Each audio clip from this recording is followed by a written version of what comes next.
Alongside the right of petition of the European Parliament, which we examined in the previous lesson, there is the right to appeal to the European Ombudsman by Article 20 and of the Treaty on Functioning of the European Union and Article 39 of the Charter.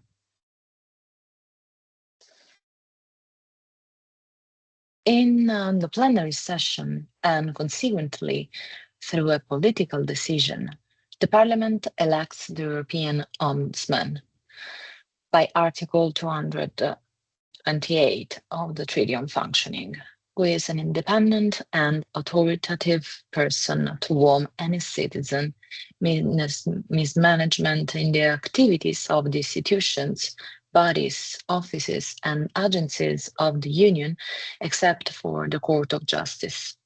The Ombudsman investigates each complaint and, if they consider it well-founded, contacts the body concerned to enable it to defend itself, and at the end they send a report to the Parliament and the same body. The Ombudsman does not enjoy, however, any sanctioning powers. In the performance of their duties, the Ombudsman must comply with the duty of diligence, acting with care and prudence. They enjoy a margin of discretion set out by the treaties in conducting investigation, analyzing the facts, and reaching conclusions, as in the sentence of the 4th of April 2017. Evidently, the protection offered by the European Ombudsman to citizens is not judicial, and as a rule, it is quicker than proceedings before a court. The Ombudsman can be removed from their duties by means of a special procedure to be concluded before the Court of Justice, which determines whether the Ombudsman no longer fulfills the requirements for appointment or in the event of serious breach of duties. The principle of good administrations by Article 41 of the Charter of Fundamental Rights is the general criterion that governs the activities of the institutions. In this regard, the Ombudsman is required to assess each element of the case, to ensure the right of the person concerned to be heard and to impartially reach a reasoned decision within a responsible time and a reasonable time. The Ombudsman often deals with the questions regarding the institution's respect for the principle of transparency in legislative procedures, including the Commission's preparatory activities and so-called trialogues. The actual European Ombudsman is the Portuguese Teresa Aninho. The EU is an independent and impartial body that holds the EU's institutions and agencies to account and promotes good impartial body and promotes good administration. So the Ombudsman helps people, businesses, and organizations facing problems with EU's administration by investigating compliance about maladministration by EU institutions and bodies, as well as by proactively looking into broader systemic issues. In 2020, the office drew up a new strategy called Towards 2024 to guide the current mandate of the European Ombudsman. It builds upon the successful Towards 2019 strategy, which aimed to increase the impact, visibility, and relevance of the office. The strategy outlines the Ombudsman mission as working with the EU institutions to create a more transparent, ethical, and effective administration. It notes the changing context in which the office operates, notably due to the COVID pandemic and how it has shaped the public's understanding of what constitutes a good administration. It draws attention to the major policy issues facing the EU, such as dealing with climate change, the migration crisis, and rule of law problems within the EU, noting the importance of maintaining high ethical standards within the EU institutions so citizens trust the decisions and laws that emerge in the coming years. The strategy aims to achieve four objectives: lasting positive impact on the EU administration. Priorities include developing a more systematic and substantive follow-up of the Ombudsman work and strengthening the cooperation and dialogues within the EU institutions. Continued real-life relevance of the Ombudsman work priorities include identifying the systemic trends in public administration at EU and national levels and assessing their implications for European democracy. Increase citizens' awareness of the Ombudsman work priorities include developing a participatory approach with the stakeholders and multiplayers, such as civil societies, organizations, media, businesses, and other organizations. Further increase the efficiency of the office work.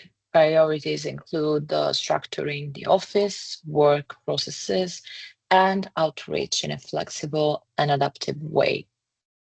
The European Ombudsman investigates compliance from individuals, businesses, and organizations about maladministration by the institutions, bodies, and agencies of the European Union.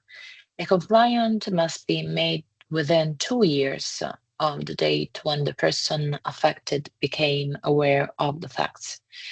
So there is a prior approaches. The complainant must first have contacted and tried to resolve the matter with the institution in question. But what is maladministration? Maladministration occurs if an institution or body fails to act in accordance with the law or the principles of good administration or violates human rights. Maladministration can include administrative irregularities, unfairness, discrimination, or the abuse of power, for example, in managing of EU funds, procurement or recruitment policies.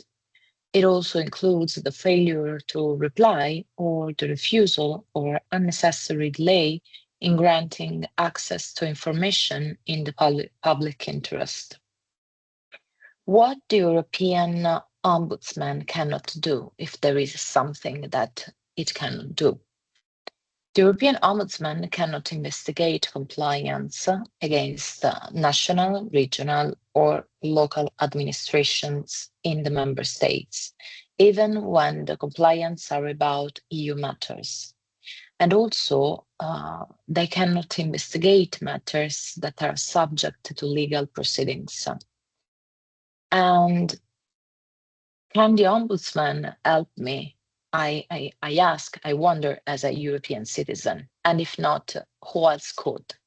Well, if the Ombudsman is not able to help with the issue that you are facing, that I'm facing, there are other bodies that may be able to assist. And for this reason, you have to submit a complaint, but for especially for reason of efficiency, the European Ombudsman operates an online compliance system. Online compliance can be submitted in 3 easy steps. The first one is the check of the criteria. You have to go through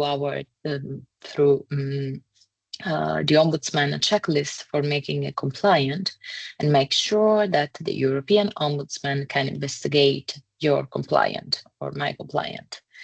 Prepare the necessary information and documents in advance, because in order to submit a compliant, we have to provide the information. So the name of the EU institution about which I want to complain, the decision or matter at issue in the compliant, what the person considers that the EU institution or body has done wrong, and what, in the person's opinion, the institution should do to put things right, and whether the matter has already been settled by or is pending before a court. So also it is needed to produce other documentation, like evidence proving that you already contacted the EU institution or body concerned in order to obtain redress and have given it a reasonable amount of time to reply. This is a mandatory condition for compliant to be admissible. So until the Ombudsman receives this evidence, they will not be able to deal with your compliant. And if appropriate, supporting documents about the decision or matter at issue in the compliant and about when the person became aware of it. And also, you need to create an account to submit to compliance. Once you have an account, you can compile a compliant in your own time before submitting it. And also check the status of the compliant or submit new compliance for the same account. Well, having said that and everything about the European Ombudsman and the way and how the procedure to submit a compliant, let us now turn to another highly important right, an expression of democratic participation that we briefly examined in a previous lesson, that is the right of initiative.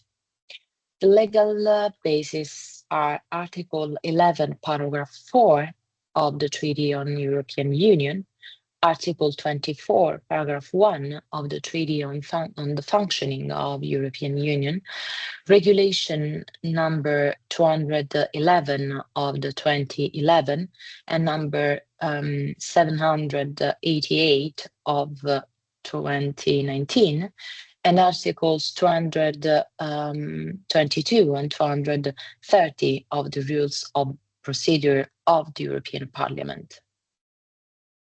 The European Citizens' Initiative, or easily called the ECI, is a significant instrument of participatory democracy within the EU. It enables 1 million citizens residing in at least one quarter of the member states to invite the Commission to submit a proposal for a legal act in order to implement the treaties of the Union. Since the entry into force of 2011 regulation, which established the detailed procedures for the ECI, 11 initiatives have been successfully submitted to the Commission. As of January 2020, new rules have been in place to make the ECI more accessible. Citizen initiatives exist in most member states at national, regional, or local level, although there are considerable differences in scope and procedure. The concept of EU citizenship, from which the ECI derives, was first introduced by Maastricht Treaty. As early as 1996, during preparations for the Intergovernmental Conference of Amsterdam, the foreign ministers of Austria and Italy proposed introducing the right to launch such initiatives, in addition to the existing right to petition the European Parliament. However, the conference rejected the proposal. The draft constitutional treaty originally included provisions for a citizen initiative very similar to the current one. Although the Presidium of the Convention refused to include them in the final text, coordinated efforts by civil society organizations ensured their preservation. Following the failure to ratify the constitutional treaty, similar provisions were introduced during the drafting of the Lisbon Treaty. Today, the right to launch a citizen initiative is enshrined in Title Second of the TEU, Provisions on Democratic Principles, and Article 11, Paragraph 4 establishes that the basic framework for this right, while Article 24, Paragraph 1 of the Treaty on Functioning lays down the general principles for a regulation defining specific procedures and detail the conditions. The proposal for such a regulation resulted from a wide-ranging consultation. Negotiation and the final adjustments to the text took several months. And on March 31st of 2010, a draft proposal was submitted to Parliament and the Council. And on the 15th of December 2010, a political agreement was reached, allowing the formal adoption of the text by the Parliament and the Council on the 16th of February 2011.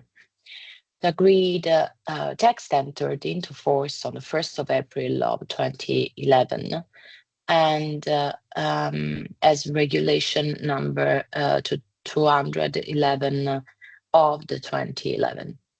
However, due to the technical adjustments required at the national level to establish an efficient verification process, the regulation on the ECI became applicable only 1 year later.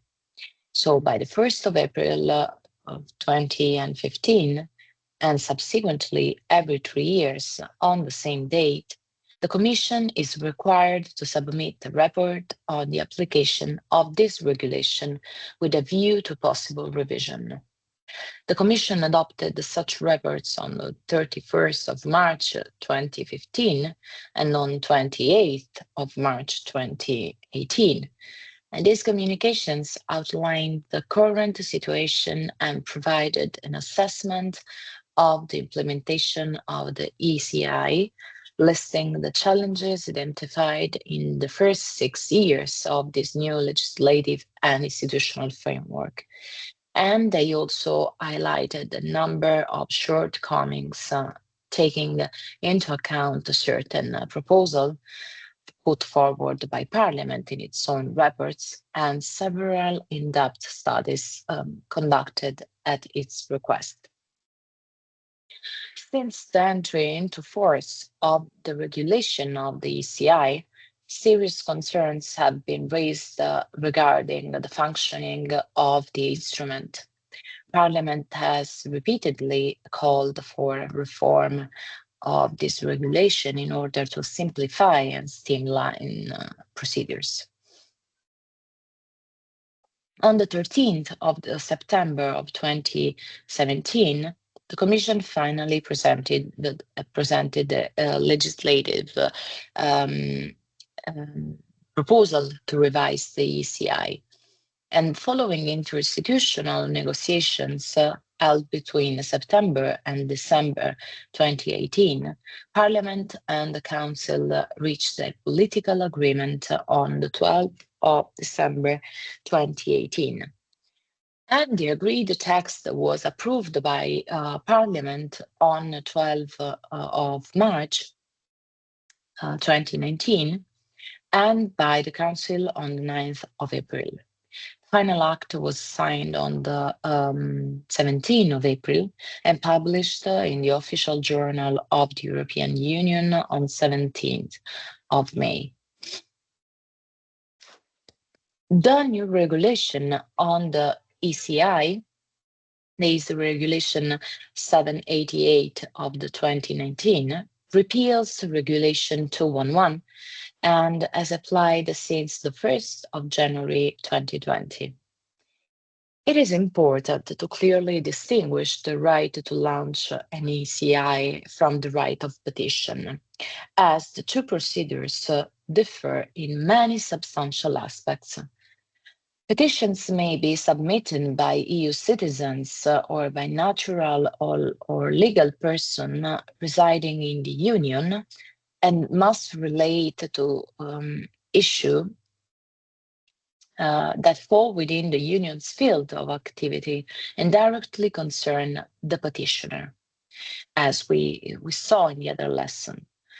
Petitions are addressed to Parliament in its role as the direct representative of EU citizens. An ECI, on the other hand, is a direct request aimed at preparing a specific Union legal act and must comply with detailed admissibility rules.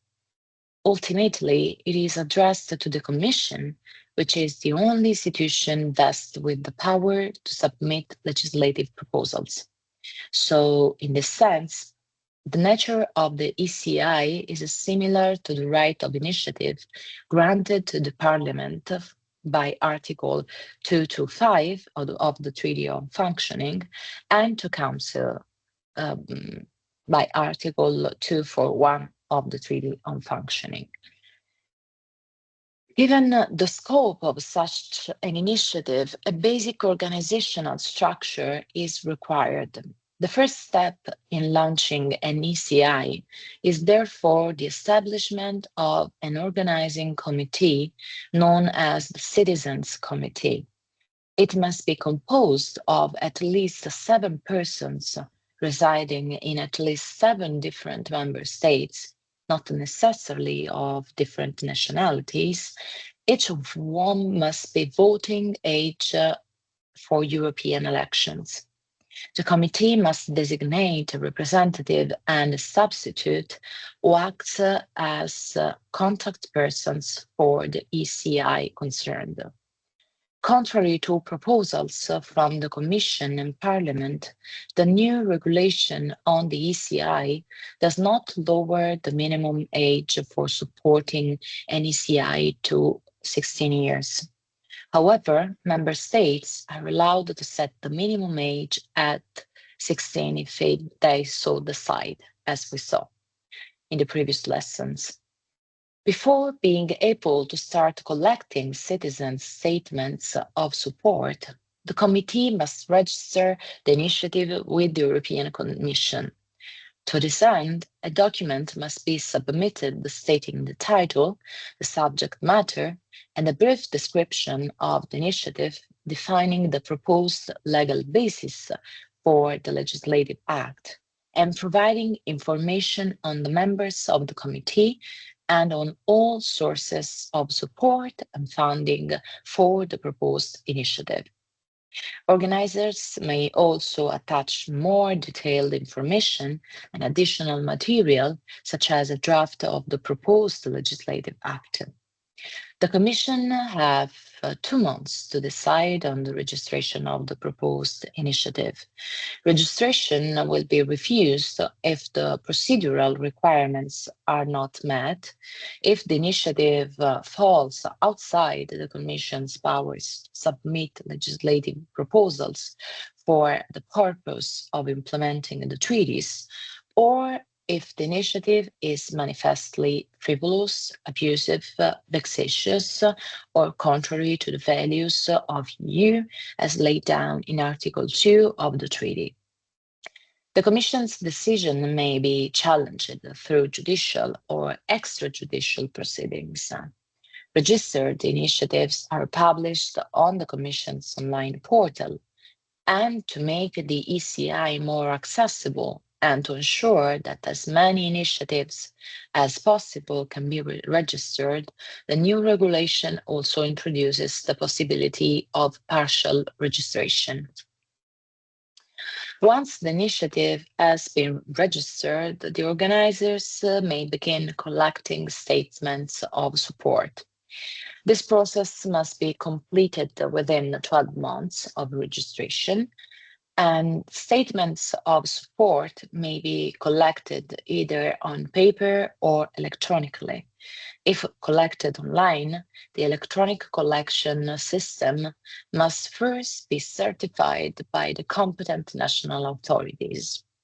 A Commission implementing regulation lays down detailed rules regarding the technical specifications of online collection system following Regulation 1799 of the 2019. And for verification purposes, both paper-based and electronic collection are subject to the same data requirements in order to be examined by the Commission, and the ECI must gather 1 million statements of support within 12 months. The new regulation on the ECI allows EU citizens to support the European Citizen Initiative regardless of where they reside. It also introduces great flexibility in choosing the start date for the collection period within 6 months of registration, and simplifies the personal data requirements for signatories. However, member states may still require signatories to provide full identification details. The new regulation further requires the Commission to establish and manage a centralized online collection system, gradually phasing out individual collection system after 2022. And finally, at the insistence of the European Parliament, the regulation provides for stronger support to the ECI organizers through contact points in each member state and an online collaborative platform offering information, assistance, practical support, and legal advice concerning the Citizens' Initiative. Once the necessary statements of support have been collected in a sufficient number of member states, organizers must submit them to the competent national authorities for certification. And the Commission compiles a list of these authorities based on information provided by member states. Typically, ministries of the interior, electoral commissions, or civil registries offices are responsible for certification. National authorities are required to verify and to certify the statements of support within 3 months, though they are not obliged to authenticate the signatures.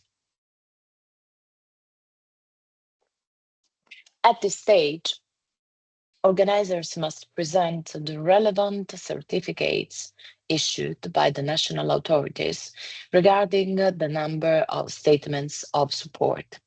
They must also provide information on all sources of funding, generally declaring any contributions exceeding the 500 euros. And once the initiative has been formally submitted, the Commission is required to publish it immediately in a public register and to meet with the organizers at an appropriate level, allowing them to present their requests in detail. So following this exchange, organizers are given the opportunity to present the initiative at a public hearing organized by Parliament. This hearing is held by the committee responsible for the subject matter of the ECI, following Article 222 of the Parliament's rule procedure. The new regulation extends the deadline for the Commission to respond to a valid initiative from 3 to 6 months. In its communication setting out its legal and political conclusions, the Commission must provide an official list of the actions it intends to take, alongside with a precise timetable for their implementation. To ensure full transparency, the regulation also obliges organizers to report periodically on sources of funding and other forms of support received. The Commission must additionally provide a contact form in the register and on the public ECI website to enable citizens to submit compliance regarding the completeness and accuracy of such information. The role of Parliament has been further strengthened by the new ECI regulation and by amendments to its rules of procedure.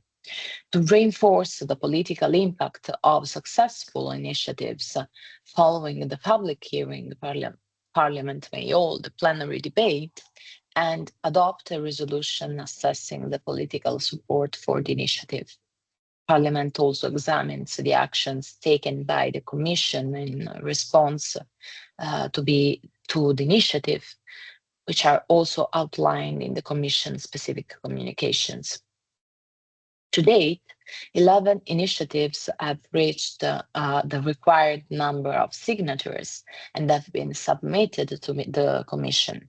Right to Water, One of Us, Stop Vivisection, ban glyphosate, Minority Safe Pack, 1 million signatures for diversity in Europe, and Cage Age, Save Bees and Farmers, Stop Finning, Stop Trade, Save Cruelty-Free Cosmetics, For Free Europe, and Cohesion Policy for the Equality of Regions. Parliament has held hearings with the representatives of the first 10 initiatives, and in this context, the Commission has presented its legal and political conclusions.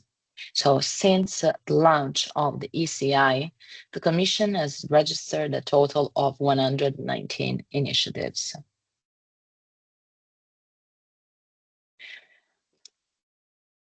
The ECI instrument has generated considerable interest within the Parliament, because even before the Lisbon Treaty entered into force, Parliament adopted a resolution setting out a detailed proposal for implementation of the ECI. Following the Lisbon Treaty, Parliament played an active role in the negotiations of the ECI regulation. It successfully contributed to making the ECI a more citizen-friendly and accessible tool of participatory democracy. Among other achievements, it ensured that the minimum number of member states from which statements of support must come was reduced to 1/4, and it stressed the need for admissibility checks to be carried out before registration. And it pressed for the right to sign an ECI to be granted to all EU citizens and residents, regardless of nationality. So Parliament has repeatedly put forward political demands aimed at simplifying and streamlining ECI procedures, as well as strengthening their impact. On the 28th of October 2015, Parliament adopted a resolution on the ECI review process, calling, among other things, for a revision of the regulation to simplify personal data requirements and provide financial support for the organization of the ECIs. In 2017, the Committee on Constitutional Affairs began preparing a legislative initiative report to bring about an effective revision of the ECI regulation. In September 2017, on the basis of Parliament's request and the public consultation, the Commission finally presented a proposal for a new regulation on the ECI. On the 20th of June 2018, the Committee on Constitutional Affairs adopted its report on the Commission's proposal, followed by a plenary vote on the 5th of July 2018 to launch interinstitutional negotiations on the new regulation. And on the 12th of December 2018, Parliament and the Council reached a political agreement. Following Parliament's resolution on the 12th of March of 2019 and the Council approval on the 9th of April, final act was signed on the 17th of April 2019 and applied since the 1st of January 2020. So we can say that the new regulation makes the ECI more accessible, less bureaucratic, and easier to use for organizers and supporters, while at the same time strengthening its monitoring. Also, we can say that on the 15th of July 2020, Parliament and the Council adopted temporary measures to address the impact of COVID-19 pandemic on the implementation of the ECI. And the new rules allowed for extensions of the collection periods for initiatives affected by the pandemic, as I said before. On the also on the 3rd of June 2021, the Commission adopted an implementing decision extending the collection period for ECIs, and the maximum collection period was extended until the 31st of December 2022. Also, on the 13th of June 2023, Parliament adopted the resolution on the implementation of the regulations governing the European Citizens' Initiative. And on the 6th of December 2023, the Commission published a report on the application of the ECI regulation. And on the 20th of March 2024, the Commission presented the report to the Committee on Constitutional Affairs of the European Parliament. Well, let us now look at the initiatives that have been deemed valid, referring to the full report for further details. So, since the 1st of January 2020, 6 ECIs that collected over 1 million signatures have been examined by the Commission. The Commission has already responded to five of them, while the response to the 6th was scheduled for the 14th of December 2023. The 3 months deadline for submitting successful initiatives to the Commission has provided citizens and institutions with greater certainty regarding follow-up, addressing a recurring problem under the first ECI regulation as identified in the 2015 and 2018 reports. The first one is the Minority Safe Pack, 1 million signatures for diversity in Europe. This ECI called for the adoption of a series of legislative acts to improve the protection of persons belonging to national and linguistic minorities and to strengthen cultural and linguistic diversity in the EU. The organizers submitted the initiative to the Commission on the 10th of January 2020 after collecting 1 million almost valid statements of support and reaching the required thresholds in 11 member states. On the 5th of February 2020, the organizers met with the European Commission Vice President for Values and Transparency, Vera Jourova, and the Commissioner for Innovation, Research, Culture, Education and Youth, Mariah Gabriel.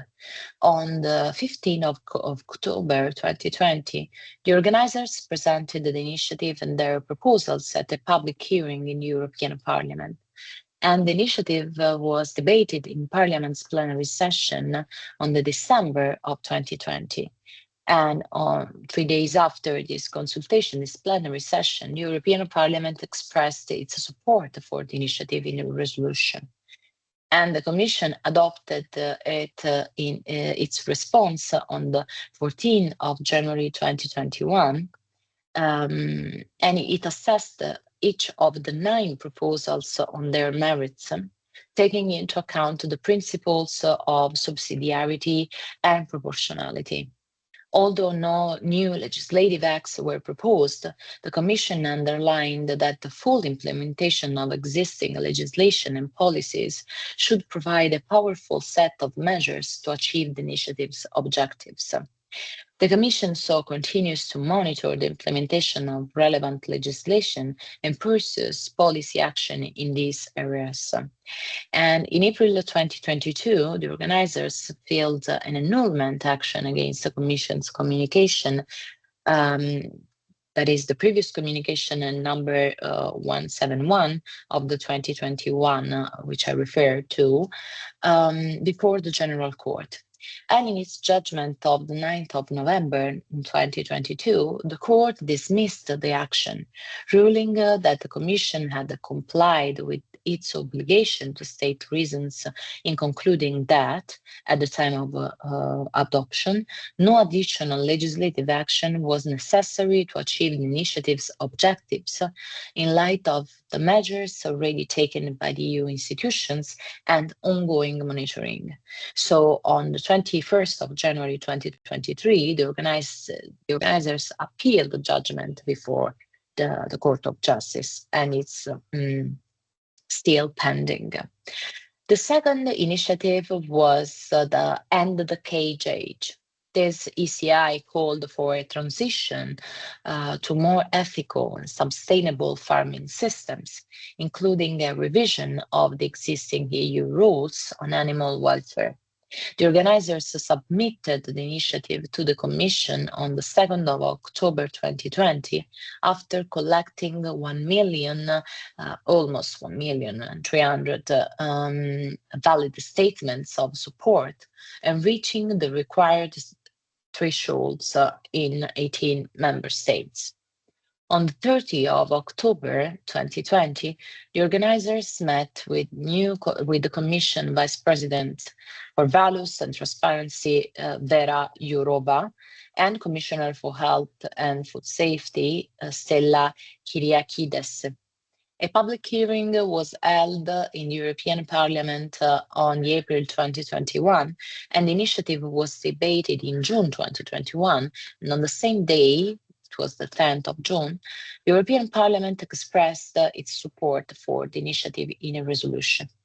The Commission adopted its response on the 30th of June 2021, and it announced its intention to put forward by the end of 2023 a legislative proposal to gradually phase out and ultimately ban cage-based system for all animals referred to in the initiative, subject to conditions based on the opinions of European Food Safety Authority, the results of an impact assessment and a public consultation. The Commission is carefully assessing key aspects of the transition to cage-free farming to ensure its sustainability for the agricultural sector and food system in the Union, including food supply security. Preliminary results on the ongoing impact assessment show that the transition to cage-free systems requires adjustments to various farming parameters, such as enriched environments for animals and greater space per animal to guarantee higher welfare standards. And further consultations are needed regarding costs, the appropriate length of the transition period, and suitable import measures. To strike a fair balance between animal welfare and socio-economic impact, the phasing out of cages must be accompanied by additional on-farm animal welfare measures. So preparatory work is therefore ongoing also in the context of the strategic dialogue on the future of agriculture in EU. The third one is the Save Bees and Farmers towards a bee-friendly agriculture for a healthy environment. And this ECI called on the Commission to present a proposal providing for the gradual phase out of synthetic pesticides by 2035, the restoration of biodiversity and support for farmers during the transition period. The organizers submitted an initiative to the Commission on the 7th of October 2022 after collecting almost 1,054 valid statements of support and reaching the required thresholds in 11 member states. On the 25th of November 2023, the organizers met the Commission Vice President and the Commissioner, again, the Commissioner for Health and Food Safety, and the public hearing was held in the European Parliament on the 24th of January 2023, and the initiative was debated in the plenary session in the March of the same year, but no resolution was adopted. The European Economic and Social Committee adopted its opinion on December 2022, while the Commission adopted its response on April 2023, and it welcomed the initiative and acknowledged its importance, particularly in the context of interconnected crisis of climate change, pollution, and biodiversity loss. The Commission stressed that the priority was to ensure the timely adoption and implementation of the proposals under negotiations between the co-legislators, together with the effective implementation of the Common Agricultural Policy. The other one was Stop Finning, Stop the Trade. And ECI called on the Commission to present a proposal to end the trade in shark fins in the EU, including the import, export, and transit of fins not naturally attached to the animal's body. The organizers submitted these initiatives on January 2023, and on February 2023, the organizers met the Commissioner for Environment, Oceans and Fisheries, and a public hearing took place in the European Parliament on March 2023, was debated in May, but no resolution was adopted either. The Commission adopted its response on July 2023, and it welcomed the initiative and committed to launching an impact assessment on the environmental, social, and then economic consequences of applying the fins naturally attached policy to the placing on the EU market of sharks, and to examining the most appropriate legal instrument to obtain more detailed information in order to improve statistics. The Commission also announced that it would strengthen the enforcement of the EU traceability measures and initiative dialogue with international partners. And then Save Cruelty-Free Cosmetics committed to a Europe without animal testing. This ECI called on the Commission to present a proposal to strengthen and expand existing EU bans on the animal testing for cosmetics and on the marketing of ingredients tested on animals. It also requests a legislative proposal establishing a roadmap to phase out animal testing in the EU before the end of the current legislature. The organizers submitted this initiative on January 2023 after collecting valid statements and reaching the required thresholds in 21 member states. They met the Vice President for Values and Transparency and the Commissioner for the Internal Market, Thierry Breton. The European Parliament organized a public hearing on the 25th of May 2023. And the initiative was debated in plenary in July of the same year. but no regulation was adopted. So the Commission adopted its response on the July of 2023 and um, highlighted the EU's leading role in phasing out animal testing and improving animal welfare more broadly. This leadership has in particular led to the full ban on animal testing in the cosmetics sector in force in the EU since 2013. The Commission also announced that it would prepare a new roadmap, including both legislative and non-legislative measures to further reduce animal testing. And the roadmap aims to enshrine the ban on animal use in EU chemicals legislation and to continue providing a strong support for alternatives to animal testing. The Commission also stated that it will continue to strongly support research aimed at developing alternatives to animal testing and will examine the possibility of coordinating member states' activities in this field. And last but not least, the For Free Europe initiative. Called on the Commission to present a proposal banning across the EU the keeping and killing of animals for the purpose of for production, as well as the placing on the EU market of farmed fur and products containing such fur. The organizers submitted the initiative on June 2023, and they met the Vice President for Values and Transparency, the Commissioner for Health and Safety, and on the October 2023, the European Parliament had a public hearing on the initiative that was debated in plenary, but no resolution was adopted.